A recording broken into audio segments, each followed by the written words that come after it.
Hey, hello, Jack Tubbs from the J Team at Realty One in Surprise, Arizona, coming to you on this kind of cloudy, supposedly going to be wet Friday afternoon. Hey, just a real quick check-in today. It's going to be a two-part kind of question and answer series. Basically, what it is that I want all you buyers to think about something, and I've got 5 questions that you need to ask yourself before you really get into the buying process, because I've seen so many buyers thwarted because they think because of the income that they have, not paying attention to their debt and other things that they're servicing, that they were ready to buy that house that was going to fit their family, etc., as opposed to maybe waiting another year or two till credit ratings got built up, until they saved a little bit more money, etc., etc., etc. So I've got 5 questions that I want to share with you today that I want all you buyers out there to think about before we enter into buying a home. So, number 1, do I make enough money to afford a home? And basically, the rule of thumb is that to make life very comfortable when buying a home, we shouldn't be willing to commit more than 28% of what our take home is to make the payments, the mortgage payments that we're going to owe on the home. So that's one of the first things we have to understand is, or actually not understand, but the first thing we've got to figure out is, how much of my take home pay am I going to put aside for, I'm going to commit to making a mortgage payment to.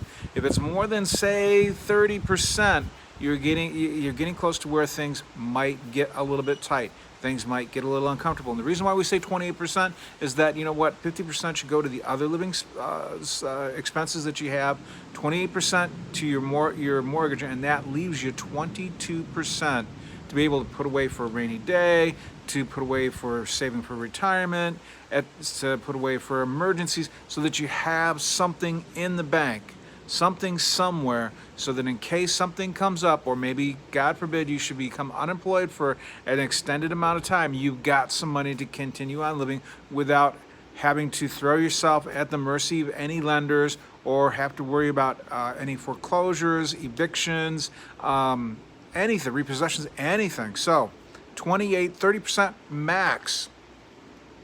And then no more than 50% of your other expenses for living should be taken up by your living expenses, so that you have somewhere between 20 and 25% that you can put away, either in savings, to invest, to put away for emergencies, etc., etc., etc. Next thing is, being a first-time buyer, it's a little bit different, because there's a lot of down payment assistance programs out there that you might be able to take advantage of.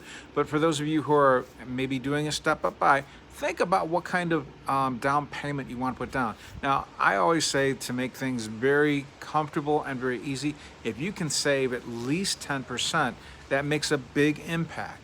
With a lender, it's also going to make a big impact when you put a purchase contract in and making an offer, and the sellers see how much you're willing to put down. That makes them appear in their eyes that you are much more financially stable, and that they don't have to worry about maybe coming to any impasses while you're being underwritten for your mortgage, or any other financial issues that might come up while you're being underwritten before you close on the sale of the home. So let's think about those 2 things. How can you afford it? Figure out what, at least, just somewhere between 25 and 30% of what you bring home after taxes you can commit to a mortgage. I mean, not much more than that. You don't want to go above that, because you want to have that other 70 to 72% set aside to be able to meet your living expenses, also to put together some investing goals, and having some emergency funds on hand. Also, if you have children, you might want to start putting away some money for their college education. So as I said, no more than 30% maximum do you want to commit to making mortgage payments. And this is after your take home, after you pay taxes and any other benefits that you might pay for out of your paycheck. It's going to be out of the net of what you bring home.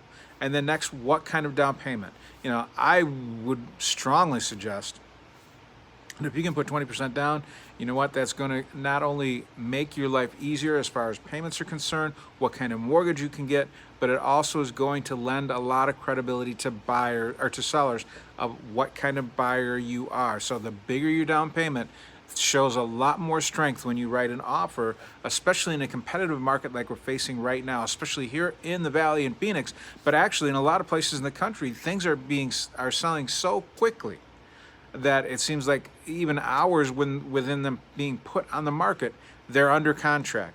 So if you want to show a little bit more strength in offers that you write, if you want to make your life a little bit more comfortable, the higher your down payment speaks volumes, not only to making your life more comfortable, but to lenders and to sellers alike. So minimum 10%, man, if you could put 20% down, that would be awesome. Anything above that, wow, that would speak volumes to not only lenders, but to especially to sellers. So this is what I got to share with you today. We're going to look over a few more points on Monday, but I want to wish you guys a great weekend.